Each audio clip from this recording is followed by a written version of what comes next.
আমি অনেক বছর ধরেই এআই নিয়ে কাজ করছি। তবে এটা ঠিক যে এই এআই নিয়ে কাজ করতে গিয়ে মানে এআই জার্নিটা যাতে আমি ঠিকমতো মনে রাখতে পারি, সে কারণে কিন্তু আমি এর মধ্যে ১০ টা বই লিখেছি। যাতে আমরা এই যে এআই নিয়ে কাজ করছি এবং এই এআইটা আসলে প্রতিটা পদে, পদে কোথায় কাজে লাগছে বা কোথায় আমাদেরকে আমাদের দেশের জন্য এআই কাজে লাগবে সেটা নিয়েই কিন্তু আমি আসলে বেশ কয়েকটা বই লিখেছি। তবে এটা ঠিক যে আমি যেহেতু নেটওয়ার্কিং ইন্ডাস্ট্রিতে এসছি, আমার কাছে মনে হচ্ছিল যে নেটওয়ার্কিং ইন্ডাস্ট্রিতে এআই এর যে কাজগুলো সেটা আসলে কিভাবে করা সম্ভব বা সেটা নিয়ে আমরা আসলে কোথায় আছি বা কিভাবে আমরা এআই কে আমাদের নেটওয়ার্কে ইন্টিগ্রেট করতে পারি। কারণ অনেকেই কিন্তু আমাকে বলেন যে, "আপনি তো এআই নিয়ে কাজ করছেন। এখন এই এআইটা নেটওয়ার্ক ইন্ডাস্ট্রিকে কিভাবে ফ্লারিশ করছে বা নেটওয়ার্ক ইন্ডাস্ট্রিকে কিভাবে আম নেক্সট লেভেলে গ্রোথ আনছে?" সেটা নিয়ে কিন্তু অনেকে আমাকে জানতে চেয়েছেন। তো এইজন্যই আমি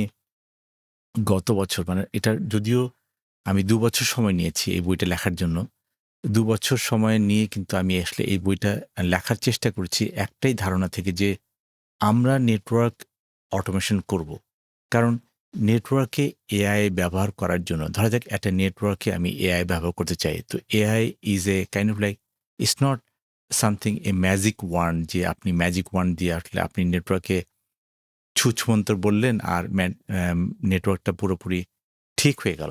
ব্যাপারটা হচ্ছে যে, যেকোনো এআই সিস্টেমকে চালানোর জন্য উই নিড প্রপার ডেটা এবং ডেটা ভ্যালিডেশনটা খুব দরকার এবং নেটওয়ার্কে একটা জিনিস হচ্ছে গিয়ে যেহেতু নেটওয়ার্ক ভেরি ক্রিটিক্যাল ইনফ্রাস্ট্রাকচার এবং সেখানে কিন্তু আমাদের এই ডেটাটা যদি ঠিকমতো না হয়, যেটাকে আমরা বলি যেটা হচ্ছে কি অ্যাকচুয়াল স্টেট এবং ইনটেন্ডেড স্টেট মানে আপনার নেটওয়ার্ক আপনি ভাবছেন যে নেটওয়ার্কটা এই স্টেজে আছে কিন্তু আসলে সেই স্টেজে নেই। সেই যে ডেটার মধ্যে মিসম্যাচ, এই মিসম্যাচের কারণেই কিন্তু অনেক সময় নেটওয়ার্কের একটা বড় অংশ কিন্তু আমরা বলি ডাউন হয় বা নেটওয়ার্কের একটা বড় অংশ কাস্টমার আ ডাউন হয়ে যায়। তো এইজন্য নেটওয়ার্কের যে ডেটা এটাকে আমরা প্রপার করার জন্য তো যেহেতু আমার কাছে বারবার এসছে যে না আপনি নেটওয়ার্কের মধ্যে এআই কিভাবে ইন্টিগ্রেট করবেন সেটা নিয়ে আপনি কথা বলুন বা সেটা নিয়ে আপনি বই লিখুন।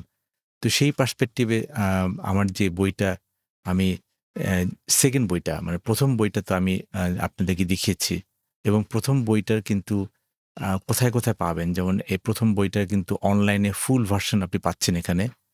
রকমারিতে পাচ্ছেন, আদর্শ, পাঠক পয়েন্ট, ওয়ারফি লাইফ বা পিবিএস বা এরকম আরো অন্যান্য সব জায়গায় আপনি জাস্ট গুগল করলেই আপনি এটা পাবেন। পয়েন্ট হচ্ছে যে নেটওয়ার্ক অটোমেশন কেন আগে? মানে আমরা যেটাকে বলি যে নেটওয়ার্ক যদি আমি ঠিকমতো কাজ করতে চাই তাহলে নেটওয়ার্কের জন্য ১ম এ আমার ডেটাকে ঠিক করতে হবে। সেজন্যই কিন্তু আমরা বলি যে কেন নেটওয়ার্ক অটোমেশন এর ধীর গতি হচ্ছে? তার মধ্যে একটা বড় পার্ট হচ্ছে গিয়ে নেটওয়ার্ক কিন্তু একটা ক্রিটিক্যাল ইনফ্রাস্ট্রাকচার। এখানে কিন্তু আমরা যেকোনো সময় কিন্তু সবকিছু করতে পারি না এবং সেখানে ভুল করার সুযোগ বেশ কম।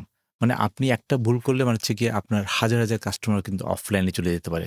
এবং অফকোর্স স্বভাবতই নেটওয়ার্ক ইঞ্জিনিয়াররা কিন্তু কিছুটা কনজারভেটিভ বিকজ যেকোনো জিনিস যেটা চলছে সেটাকে কখনোই তারা ডিসরাপ্ট করতে চান না এবং সেজন্যই কিন্তু তারা নতুন একটা টেকনোলজি আসলো, সেই নতুন টেকনোলজিকে আমি যে অ্যাডপ্ট করব, সেই অ্যাডপ্ট করতেও কিন্তু আমাদের ভয় লাগে যে এই কারণে যে এটা যদি আমাদের নেটওয়ার্কে একটা ডিসরাপশন হয়।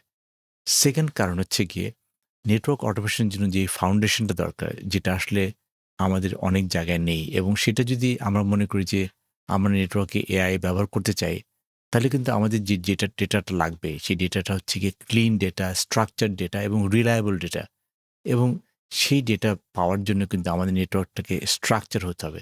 তো এইজন্যই আমরা দেখছি যে এখন এই গত কয়েক বছর আমি মনে করি যে গত ১০ বছরে কিন্তু অনেক পরিস্থিতি পাল্টাচ্ছে।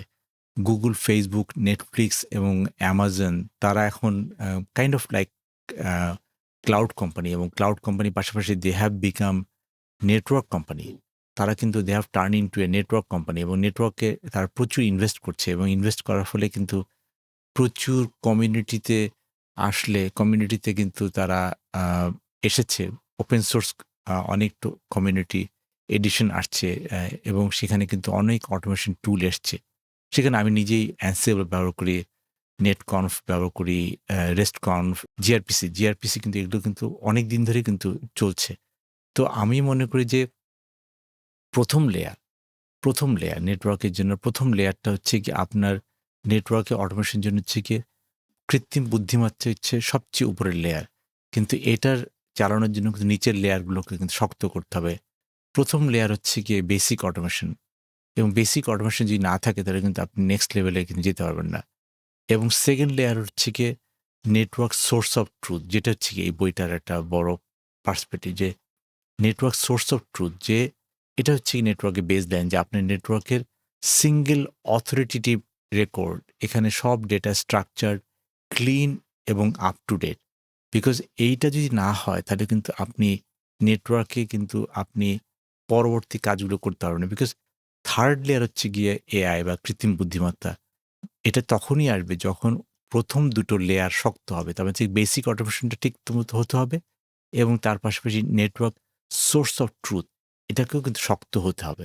তো সেই জন্যই কিন্তু আমার এই বইটা লেখা একটাই কারণে, যে আমরা নেটওয়ার্কের বেসিক যে অটোমেশনটা, নেটওয়ার্কের বেসিক অটোমেশনটা কিন্তু আমরা আসলে কাজ করেছি এখানে, নেটওয়ার্ক বেসিক অটোমেশন, এবং এই বইটা পুরোপুরি অনলাইনে পড়া যায়। আর যারা কিনতে চান তারাও কিন্তু এটা বিভিন্ন জায়গা থেকে কিনতে পারেন। পয়েন্ট বিইং, নেটওয়ার্ক অটোমেশন যদি হয়ে যাবে, নেটওয়ার্ক অটোমেশন হওয়ার পর কিন্তু আমার ক্লিন ডেটা লাগবে, স্ট্রাকচার ডেটা লাগবে, আমার রিলায়েবল ডেটা লাগবে। So that means I need to have network source of truth, এবং এই নেটওয়ার্ক সোর্স অফ ট্রুথ নিয়ে কিন্তু এই বইটা আমরা সেকেন্ড বইটা যেটা বানাচ্ছি, যেটাকে আমি বলছি 1 মিলিয়ন কাস্টমারের জন্য। বিকজ আমি দেখেছি যে বাংলাদেশে 1 মিলিয়ন কাস্টমার না হলে কোনো আইএসপি সার্ভাইভ করতে পারবে না, লং টাইম সার্ভাইভ করতে পারবে না। So we need to think of getting 1 million customer. At the same time we need to be able to use AI in our network system, and to be able to use AI I need those two layers. One is basic automation, another is right and reliable data, এবং single source of truth থেকে reliable data, and that is something that I'm working on this book.